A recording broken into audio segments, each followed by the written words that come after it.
1997, un guide éclairé, ayant une haute conscience de sa mission devant Dieu et devant les hommes, un homme de paix et culture et de bons conseils dont la sagesse a été collectivement appréciée. El Hadj Abdoulaziz Sy Dabakh, Khalife général de la Tijaniya du Sénégal, a vécu et convaincu. Il était reconnu pour sa grande générosité et son ouverture, d'où son surnom Dabakh. L'on le surnomma le pèlerin de la paix après la crise sénégalo-mauritanienne. Il avait alors adressé un message à la nation. Pour rappel, en 1989 et 1991, le conflit sénégalo-mauritanien a opposé le long du fleuve Sénégal, la Mauritanie et le Sénégal. Ces deux pays ont rompu leurs relations diplomatiques pendant plusieurs années.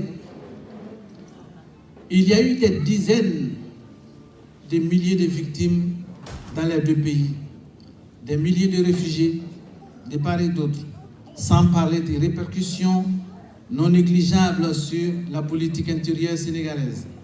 Elle a marqué durablement les relations entre les différentes communautés. Dans son adresse à la nation, l'homme de Dieu, Cheikh Abdoulaziz Sy Dabakh, disait ceci. 1. Au nom d'Allah, je commence une revue que je voudrais destiner à tous les musulmans dans l'espoir qu'ensemble nous suivons la voie du Seigneur. 2.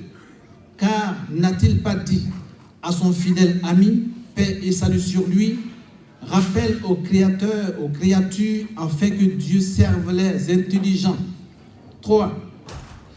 Après le Saint-Coran, ce sont les hadiths du prophète Mohammed sallallahu alayhi wa sallam qui sont la base et la source de mes propos. 4.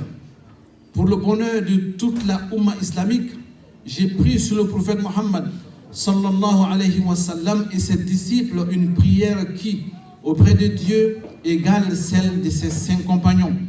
5. Pourquoi, chers amis, vous étonnez-vous et pourquoi vous affligez-vous de toutes ces calamités qui se sont abattues sur nous? Auriez-vous, par la volonté de Dieu, été privé subitement de votre intelligence? 6.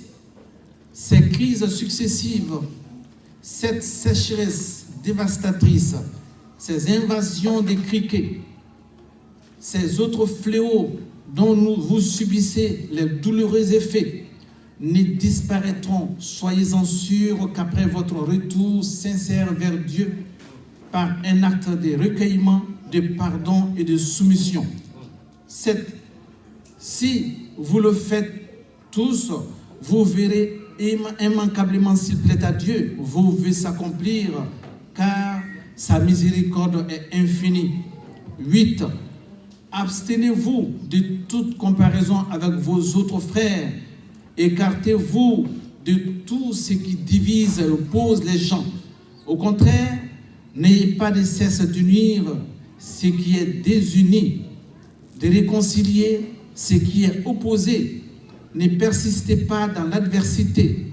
Je vous en supplie, si vous avez quelque respect pour mes conseils, le devoir du musulman n'est pas de s'aimer la zizanie.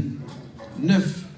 Si je me permets de vous rappeler tout cela, c'est parce que d'une part, toute recommandation émanant de Dieu est une source inépuisable de sagesse. C'est parce que d'autre part, ma foi en Dieu, ma crainte de Dieu, la certitude que j'aurai devant lui à rendre compte de chacun de mes propos comme de chacune de mes démarches m'interdisent de vous tromper ou de vous engager dans des voies sans issue. 10. Renoncez au tiraillement et cessez de vous opposer les uns les autres. La division, l'éparpillement des forces mène toujours, tout le monde le sait, à l'échec. Voilà un texte qui se passe de tout commentaire. Vu sa clarté ici, le saint homme, radiallahu ta'ala anhu, sensibilisait vivement sur la réconciliation par les retours sincères à Dieu. Et après ce discours à la nation, les choses sont rentrées dans l'ordre. Après ce discours à la nation de Cheikh Abdelaziz Dabakh, les gens ont compris qu'il fallait se retourner vers Dieu, il fallait écouter les hommes de Dieu, il fallait se comprendre et il fallait suivre la voie de Dieu et il fallait se réconcilier pour qu'on soit accepté par Dieu. Le malheur qui s'abattait sur nous a disparu. L'incompréhension a disparu. Les problèmes qu'on vivait ont disparu. Et quand les gens ont suivi la parole de ce saint homme, les choses sont rentrées dans l'ordre. L'ordre a été rétabli et le bonheur est revenu dans les deux pays. Troisième exemple, la vie de Cheikh Ibrahim Sonta écrite par M. Cissé, proposition, page 298, dernier paragraphe jusqu'à la fin du troisième paragraphe de la page.